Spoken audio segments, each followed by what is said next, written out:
আপু জানো, একবার শীতের মধ্যে আমাদের বাড়ির একটা কাকার গায়ে হলুদ চলছিল। অনেক বড় সড়ো পার্টি, তাদের বাড়ির উঠান ছিল না, একটু ঝোপঝাড়, তাই বিয়ের জন্য সেই ঝোপঝাড় সব গাছগাছালি কেটে ফেলা হলো এবং ওই জায়গায় স্টেজ সাজানো হলো। সবাই উৎসব করছিল। ওই কাকার বোনের একটা মেয়ে ছিল, খুবই সুন্দরী। ও চুল খোলা রেখেছিল ওর সাজগোজে, তবে বাকিরা সবাই একই শাড়ি, একই মেকআপ। ও ছাড়া কারো চুল খোলা নেই।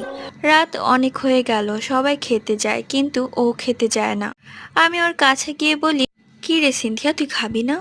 ও কোনো কথাই বলে না। আমি বললাম, কি রে, আজকে তো ঢংটা একটু বেশি দেখছি, আয় খেতে আয়।